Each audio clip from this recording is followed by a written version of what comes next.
So, what is the worst song request you've ever gotten? Ooh. Oh, okay, this is actually bad. I once got a request for Defying Gravity in the middle of a Saturday night dance party. Not a remix, the Cynthia Erivo version. I mean, that's not bad though, but I can see that. Defying Gravity in the middle of a oons. Could you really? Really? Unlimited. Yes, it is unlimited, but You know, I mean, yeah.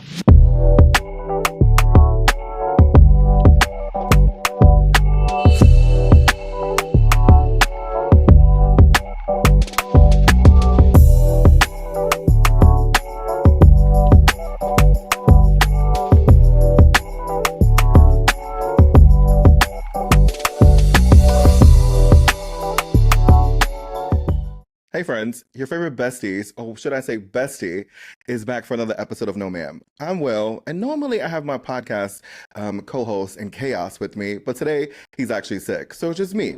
So you're ready to know the deal. Make sure you like, comment, and subscribe. Make sure you hit that notification bell so you don't miss a single episode of No Ma'am. Now, today's episode is going to be really spicy because we have a special guest in the house. This queen is a New York City nightlife staple, a DJ who knows how to turn the party, and a fierce drag performer. So please welcome to No Ma'am, DJ Adriana Trenta. Spicy. A little spicy. Ooh. Yeah, it's a little spicy. Yes, the Caucasian spice. I cannot. So, there's a little backstory. So, Adriana was on a previous episode of No Ma'am, and we had some technical difficulties that we weren't able to get this going like we are right now. Yeah. And so now we were like, we have to get it because she's a friend of the podcast, super hilarious, and we just need to kiki with each other. So, welcome. Hi, thank you for having me. I was so I walked in here and I was like, whoa, give it to me straight. What's good?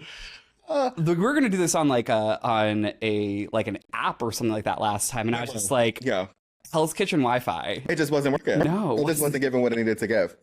So today we normally start off the episode with this or that, right? Mm-hmm. Which is our signature game, and we're going to give you a couple of options where you can choose from. Mm-hmm. But I want to pivot a little bit. Okay. So I want to talk about All Stars 10. Oh God! Of course, it comes back to me and my shady opinions on All Stars. Yes, right. So I really want to talk about All Stars 10. Okay. And so I was watching Sibling Rivalry, of course, because I'm a sibling. Okay. And so Bob was like, All Stars 10 it rivals All Stars 7, mm-hmm. and she thinks that it's better than All Stars 7. So what do you think? Well, I didn't like All Stars 7. So I really like All Stars 10. Really? Yeah, I'm not a fan of non-elimination seasons. Okay. And to be honest, I loved the idea of the all-winners season, mm-hmm. but it got to a point where it was like, okay, do I need to watch this episode? No, I'll catch it next week. You know what I mean? Yeah. I like my drag, my top All Stars seasons hot take, All Stars 2, 4, and 6. All good. And All Stars 10 is currently kicking out All Stars 4 in the top 3. You know what's so funny that you said All Stars 6, but not too many people give that one. Not too many people like that one. That one for me is such a monumental piece of television because it was one of the first seasons after the pandemic. Yeah. The theming behind it, and this is the beginning of a new sort of it's almost like turning the page. We came out of the pandemic, and now all these queens who are like, I want to turn the page on my career and have a new shot at everything. Yeah. And it was a gorgeous cast, a gorgeous amount of runways, a gorgeous promo, and it was riveting. Yeah. We got the return of Raja, mm-hmm. Kylie. Yeah. It was honestly top tier, and it's really underrepresented in the lexicon. True. I mean, we also got the face crack from Alexis Mateo with the double lipsticks and her titties. I felt so bad for Jan. I felt so bad for her, but that was some monumental television. No, it was really good. And then also another face crack where Trinity K. Bonet, and she wasn't able to actually be in the finale because Eureka came back. See, I go back and forth on that because I loved the Silky episode. Okay. And I didn't love the ending of it where Eureka came back. Yeah. But yes, if we didn't have that episode, Trinity would have been in the finale. Yeah. But at the same time, we got that wonderful redemption from Silky. And it I don't think anyone left that season except for maybe 2 or 3 people with out something positive from the experience, if that makes any sense. No, that makes sense. Yeah. Also it's meant to be good. Yeah. Yeah. I don't know. No, I mean I think when you think of the grand scheme of things of an All-Star season, I just think it's kind of funny that nobody really checks upon like All-Star 6. Yeah. But it did lead to Raja like going to Canada versus the World 2 and then winning. And so like it was a good thing. And I remember everyone like hated that person. Yeah. For no reason. Yeah. Well, season 7 is a reason, or season 11 is a reason, I guess. But yeah, she's one of my favorite queens. I love her. And now we have Ginger coming back for like a 5th time. Well, okay, All Stars 10 is still good in my book because she hasn't gone on TV yet. So I don't know. I'm kidding. Right. So, which bracket is giving you more life? Bracket 1 or bracket 2? Okay, so I really have to be transparent here. I really love bracket 1. Okay. Bracket 2, I feel bad for the girls because really? You have Mistress and Georges in that group, and those two are like a gravitational pull, mainly because Mistress is so huge. Yeah. But I'm kidding.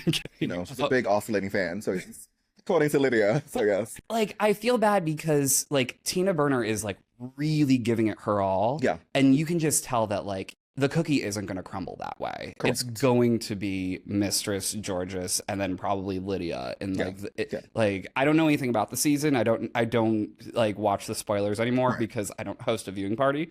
But I feel for them.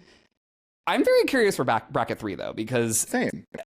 If you've noticed this, they don't refer to them by numbered brackets inside the season. Right. Only when they're on stage and only when RuPaul is in view of is in his like the announcer drag. I have a theory that they were going to see which brackets were the juiciest and then order around that. You know, I mean, I think that's a really good conspiracy theory. It's a conspiracy theory. But like bracket 1, they got the rules established. Like they had a little bit of stuff. Bracket 2 is where it went off the rails with Mistress and hopefully. Did you see today's episode? No, I haven't seen it yet. I'm waiting to go to Hardware. Oh, yes. For the viewing party. Yes. Well, spoiler alert, Mistress breaks her leg. Screaming. Oh my God, I can't wait to see that. Not that not a Mistress, like, you know, not that she broke her leg. That's crazy. But I just can't wait to see if that like actually happens. No, I mean, brackets, I am actually feeling bracket 2 more than bracket 1. Really? Only because Nicole Paige Brooks. Okay, so question for you though. You have to swap one person in each bracket. Who are you swapping? I think I would have put Nicole Paige Brooks in bracket 1. Okay. And then I would have put Aja in bracket 2 just to make it full chaos. Whoa, that's a bracket. I would have swapped Phoenix with Mistress. Okay. Because Okay. So because Mistress versus Aja, Olivia, Deja, and then you have Phoenix versus Nicole. You get like a more rounded out version of like drag. It's not just like everyone doing like top tier all stars level drag, and then Nicole Paige Brooks. Yeah, I mean, or we could have moved Olivia and Lydia. I think if we'd have moved Olivia, I think it would probably give Olivia a fighting chance in bracket 2. Yeah. Because she wasn't bad in bracket 1. Yeah. She just was overshadowed by Bosco, Irene, and Aja. Well, it kind of sucks because it's just like it's so limited how many episodes they get, right? And only one of them is coming back for a return. So it's like, yes, like you feel invested in it, but at the same time, it's just like, oh, like I would have wanted to see more of them. Like I feel like anyone that gets eliminated and doesn't come back, they should just form an all-star season. True. No, I mean I think so. Do you think it's good for them to keep the format like this for the future all-stars? I am a big fan of it because it seems like it's a fair way to do it with. You aren't someone who has to like throw tens of thousands of dollars at this. Okay. Because you technically only have to repair like three to looks. 5 looks in advance. Mm-hmm. And then when you go on, like if you get onto the further bracket, I think they took a break in filming, if I'm not mistaken. Yes. So it was like they got to get their package together and, you know, do that. Like the waves of it all makes sense to me. Okay. It also kind of opens itself up to like a little bit more of like a no holds bars strategy fest with like are you a Survivor person? Sort of. So like the idea of like the first tribe where it's like there's like 3 of them like brackets. Yeah. And like you kind of get to do whatever to get to the merge or like the tribe swap. Mm-hmm. And it's like, I kind of like that. Like that's why I wasn't pressed with what I saw from bracket 2 with like the messy strategies. But at the same time, I'm just kind of like, really? Like I felt bad. That's good. So yeah. Well, thank you for indulging my pivot. Yes. All right, so let's now get into this or that. Okay. Right, so This or that. yes, I'm gonna preference this. These are Jawani's picks. It's not my pick, so just no shade. But so the rules are simple. You just pretty much pick between the two options. You pick the best one or the one that speaks to you the most, right? Okay. So it's no thinking too hard, no explanations, just vibes. Okay. All right. And so because you're a DJ, these are all kind of like DJ songs. Oh, songs. Yeah, Okay. it's gonna be songs that you choose from. Okay. So the first one is "No Place" by Muna versus "Good Luck Babe" Chaperone. No Place. All right. "All the Lovers" Kylie Minogue versus "Born This Way" Lady Gaga. Born This Way. Oh, listen, I mean that is the right answer. Yeah. "Break Free" Ariana Grande versus "Dancing on My Own." Break Free. I Couldn't even have to wait. Couldn't even finish. Robin. Okay. That's the first thing YMCA. I've ever done in drag. Really? Yeah. That's where Adriana Trenta comes from. Ariana Grande. Oh my god. People don't remember that, and people don't get that joke. But yeah, we'll talk about that later. Keep going. Okay, cool. Yeah. Okay. So YMCA, The Village People versus We Are Family, Sister Sledge. We are family. Good. That's a good Fuck choice. the Village People. Oh, true. Well, you know they're now like Trumpy. Full MAGA. Yeah, you're right. I Want to Break Free, Queen versus Mighty Real, Sylvester. Mighty Real, Sylvester. Yes, it's good answer. Believe, Cher versus I Will Survive, Gloria Gaynor. Is it a remix or is it just the straight song? No, it's a Believe. Okay, because if it was the remix, it would have been yes. We're on the same page. A Deeper Love, Aretha Franklin versus I'm Coming Out, Diana Ross. A Deep Love.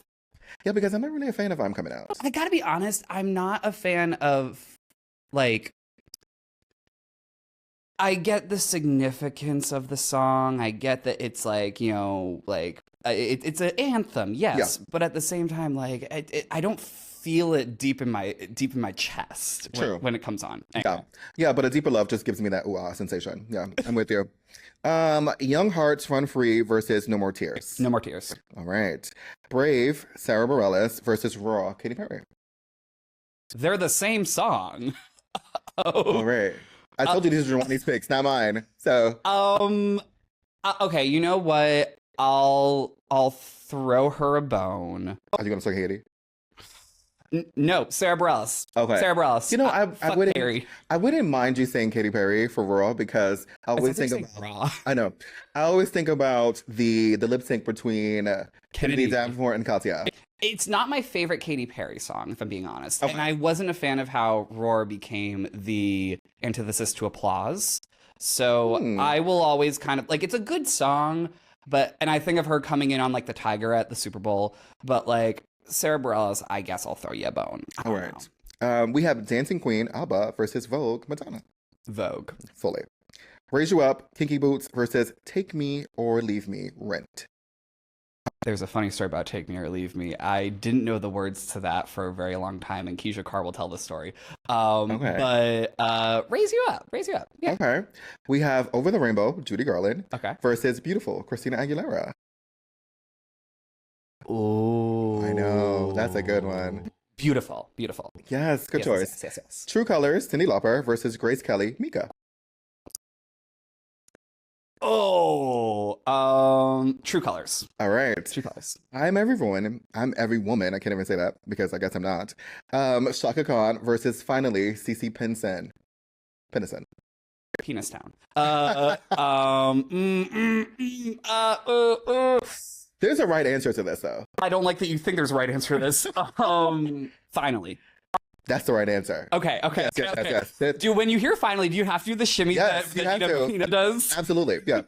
I mean, that is the right answer. I was looking at you like, if you don't say finally, there's going to be a problem. They're both great lip syncs on Drag Race. Yes.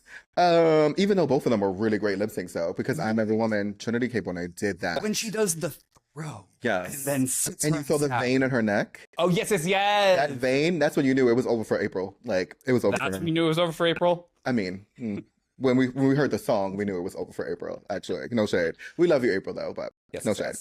Let's have a Kiki, Scissor Sisters versus Sissy That Walk, RuPaul. Ooh. Sissy That Walk, RuPaul, cast me, please. You need to cast Adriana. Yeah. I think that's the right answer too. I think Sissy That Walk is a really great RuPaul song. It honestly, the Born Naked album is actually like a legitimate piece of music that like if you didn't tell me that RuPaul sang it Yeah. and like someone else like recorded it or something like that, like I would fully think like it's like a great album. It has some great songs. Although my favorite off that is Dance With You, and they don't do it enough on Drag Race. They don't. But that's a deep cut though. Yeah, I guess. Sure, yeah. Okay. Well, that was cute. How did you like this or that? I didn't like it. It felt hard at the end. I mean, it does get progressively harder though.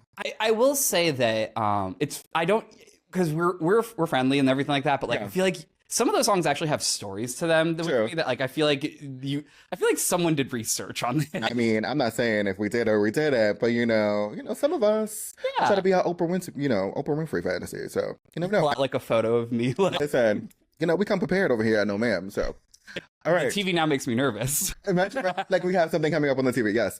No. Okay, so now let's get into the real tea. Okay. All right, so we're gonna get into the juicy like conversation and some questions. Okay. So we know you as a DJ, a drag queen, and a nightlife powerhouse, right? But for the people who don't know, tell us a little bit about how you got started in the wild world of drag and DJing. Well, drag was actually my second chapter in nightlife. I started in nightlife like most skinny college boys do. I was a go-go dancer for, I want to say it was like 4 to 5 years. Okay. And then one time when I was getting my summer schedule together, I was told that I did not have the body to work anymore. They body shamed you? Not shamed me, more so because it was someone that I respected and someone that I was working with. Okay. And they were like, hey, like, just so you know, like, either like this is where you're gonna have to either like make a decision to either like start like really like changing like your body and like and like sort of like bulking up, or like something has to give. And right around that time was when Pulse happened, actually. Okay. And they did a Virgin show for drag at Albatross. Okay. And it was hosted by Suddenly Seymour. And that was where I felt really like emboldened to like volunteer my time and sort of raise, because it was like a charity show. It was to raise money for families that lost their loved ones in it. And I remember doing Break Free, and it was as Princess Leia, and it was like a whole production. Okay. And for some reason, it really stuck with me doing that. And same name from when I first started, and then came So You Think You Can Drag, which was like this. Okay. I forget, like, are you born and raised in New York? Or okay, yeah. So You Think You Can Drag, where it was like a 8-week sort of like RuPaul's Drag Race in the city. Yeah. Monstrous concept. And I think I was 2 months into drag when that chapter started, and then from there drag sort of became like my everything. Like I started doing pageants, yada yada, like XYZ, blah blah blah blah blah. And then after the pandemic, the next chapter started, which was DJing, where bars suddenly had very limited budgets, and I had to learn how to DJ my own shows. Okay. And then it slowly started pivoting sort of down a little bit of like an even split, where I would sometimes not even be in drag and I would just be DJing and then sometimes drag and, so on and so forth. So how do you balance both DJing and drag, right? And obviously both are very demanding. How do you make sure you keep the energy up when sometimes you have to do both? Well, to sort of keep the balance of it all is actually a little bit easier as I get older, I found. Mainly because like I recently turned 30, so like I edit that out, censor the word 30. But I mean, my birthday's on Tuesday though, and I'll be 36. Oh, diva. Okay, works. So you get it. Yeah. But like with that sort of turning, like the Saturn return of it all. Yeah.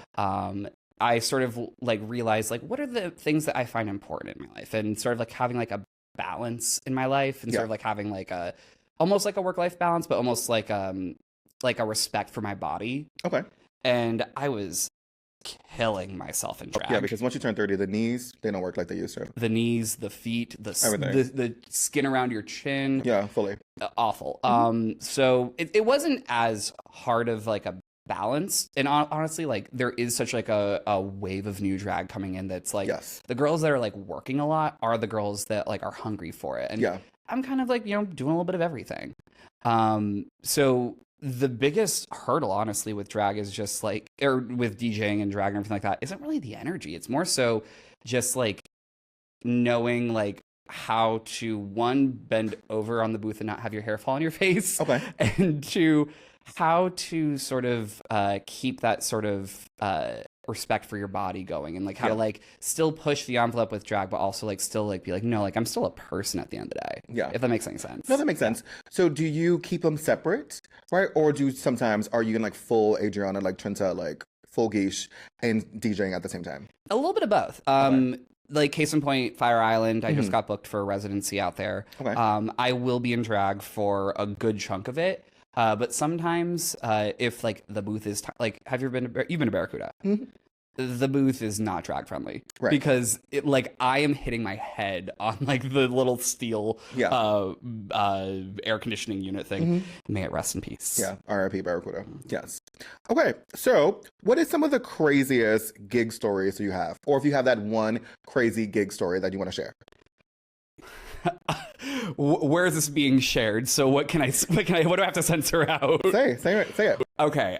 We love all the juicy details over here. Okay, so there's a couple of stories. One of the ones that really sticks out to me is from my older days of being a working boy as a go-go boy. I was at a bar in the East Village that starts with the letter C that I think you can guess what I'm about to say. And it's the cock. And I thought he was going to say cruising. It was the cauldron. Yeah. So I was on the bar, whatever, and this group of straight people come in, and they were like, "Oh, this is not," because you've been to the cock. Straight people went to the cock? Did they go to the cock? They thought they were going somewhere else. Oh, okay. And like you've been there, so you know what it's like. Yeah. So I was like, you guys look lost. Like, what's going on? Fully. And they had like a girl with them as a whole thing. So they go up to me and I'm like, hey, which bar are you looking for? Like, let me help you. Yeah. And I point them down the street, and the girl with them is like, okay, let me at least like tip you for like helping us. That's so nice. And then she goes, wait, why is my bag wet? No. I love that. And is this being shared? Okay. Well, okay. For the viewers that can't imagine what's happening, ropes of bodily fluid. Oh my god. On this woman's bag. Someone walked by and apparently just. That is crazy. But I mean, very on brand for the cock, though. Very on brand. None of us saw it happen. We don't know where it came from. And it was possibly the best way to get a woman out of that bar. I mean, fully, yes. You know. Yeah. Ooh, poor thing. Yeah. Okay. Yeah. So, is that a crazy story? Where does that rank in the? I mean, that's pretty crazy. Yeah. Yeah, I wasn't really expecting that. I want one that's a little more PG. You know, I was expecting maybe somebody throw a drink at you or something, but full on ejaculation was not on my bingo card. I've never actually had a drink thrown at me. Oh. Yeah, no. I've actually been very sort of like square as far as like nightlife. Like I think the most embarrassing thing that's ever happened to me was that I was dancing with Christian Siriano and his friends at like a Ty Sunderland party that I was booked to perform at. Fully slipped on a lime and ate shit while he was recording it on Instagram Live. Oh my god, did you go viral? I didn't go viral. I turned around and suddenly that group of people were gone. And they were like, we're gonna go elsewhere. Sounds about right. Yeah. Okay, so what is one thing you wish more people knew about New York City drag and New York City nightlife? That it isn't this well, for one, it's not a monolith. There's a lot of different circles within the scene, but also it's not the yuck, we're gonna tell jokes in Marcel wave wigs that are all cotton candy color. Yeah. And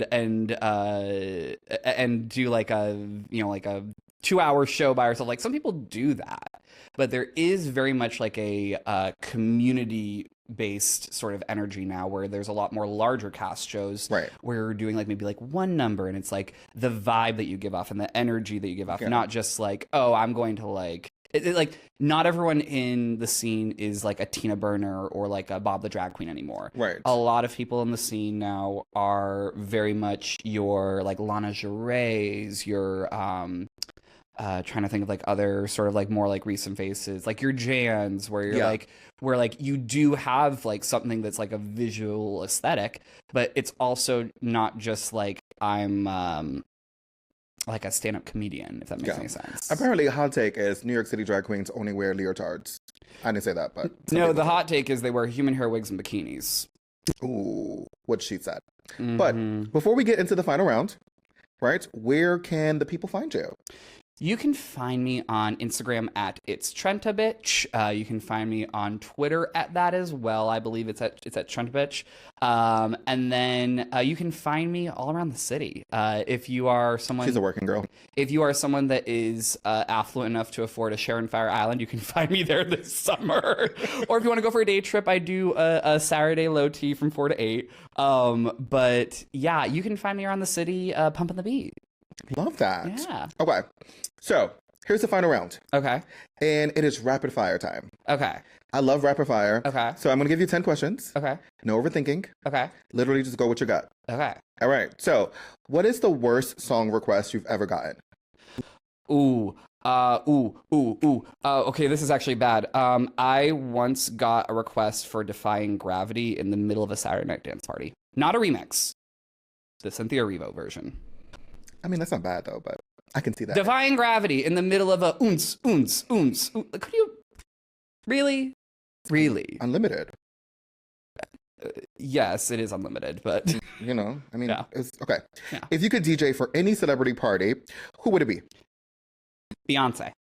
Oh, I feel like she's, because I do a lot of mashups with her, and also like I like to do like little tricks, and I actually DJ in when I DJ, I think of her because like she does her sort of like amalgamations of her songs in like mini sets, and like almost like she combines a little bit of everything. Yeah, you know, like she has on tour now. Yeah, I feel like she would appreciate that. Love that. Okay. Okay. So, what's the drag name you almost chose? Adriana Trenta was like the only. It was the name. It was the name. All right. Okay. Heels or platforms? Heels. All right. Heels. What's the one thing you must have in your DJ bag? The one thing that I must have in my DJ bag, a bottle of Pepsi. I have to. It's like a medical condition. You really did come in with a bottle of Pepsi. It's right over there. I have to be within 5 feet of one at all times. It's a medical condition. I love that for you. Diabetes. No, I'm kidding. No, it's not that. Screaming. No, I mean Pepsi is good though. All right, dream city to perform in besides New York City. Dream city to perform in besides New York City.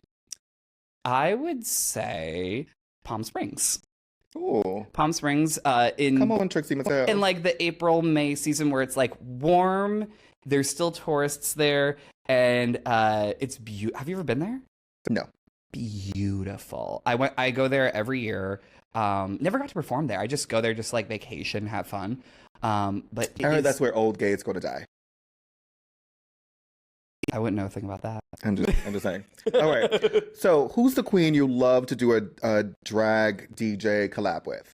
A drag DJ collab with? Like, what do you mean? Like, if you can be like Adriana Trenta for another drag queen, who would be like your dream collab that you haven't already had?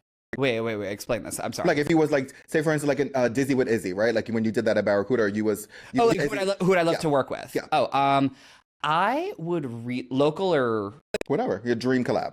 I would love to work with Trixie Mattel. I think that she has like either as a DJ or as like just something in general. Like I feel like she has like a very like her brain has so many multifaceted sort of ideas that like I can relate to that. And I'd love to work with that. Awesome. I love that. So what's your guilty pleasure song? I do not believe in guilty pleasure songs because music is meant to be like you are a Like it's supposed to like move you and make you sort of like feel something. The guilty pleasure song that I'll play will always be it's Cruel Summer by Taylor Swift. I'm sorry. There's like a dance hall remix that I like to play by Madness Mauve, but I'm not a Swiftie, but that one song gets a pass in my book. Oh, I sometimes lie and say that people requested it, and then it didn't actually get requested. I thought you was going to say Cruel Summer by Bananarama. Bananarama, yes! Just, that, I just aged myself, you guys. Yeah. What is your go-to post-show snack? It's a whole Tombstone pepperoni pizza. Okay. That's very specific, though. It's okay. So I basically have the diet of like a pregnant woman where like I will eat the weirdest things. I eat frozen bags of peas. I eat raw pasta. It's a whole thing. Not like I eat normal food, but like my snacks for like but every time I have a good gig, I'll always stop and get a frozen pizza and just fuck that up. Well, maybe somebody around you is pregnant. Maybe I'm pregnant. I don't know. I mean, All right. So what's your biggest pet peeve when DJing? My biggest pet peeve when DJing is when someone requests one song and they maybe throw like $1 or $2 or whatever, and then they get mad that it doesn't get played for a while, or that it's like a song that just doesn't fit in. Yeah. It's like, it's a request, you threw $1. And I've had people come up to the booth and been like, where's my song? Yeah. And I literally take my wallet, I take out $1 and I give them back their $1 that they request. And I go, since you need this, have fun. Enjoy your night. No, I mean, when you think of it in the grand scheme of things, if you really want the song, I think you should tip. Like, just make sure like it's worth the DJ playing it. Yes. I mean, like tipping, you're not going to twist my arm if you say, I really want to hear like a really fun pop song. Like, I'm probably going to want to hear it too. But at the same time, like don't get pushy. I'm not a jukebox. Like I'm not at Flaming Saddles where you put in the $1 and you request whatever, or you put in the song that you want to hear. Right. If that's the case, get an iPod, go home and listen to the song. But like my job is that I'm supposed to sort of like keep the energy of the room going because DJs are liquor salesmen. True. Yeah. Yeah. All right. So one last question. I know I said 10, but that's going to be 11 because apparently I can't do simple math in my head. Mm-hmm. What is one thing, like one common misconception about Adriana Trenta that you wish people will just like get over? It's pronounced Adriana. No, I'm kidding.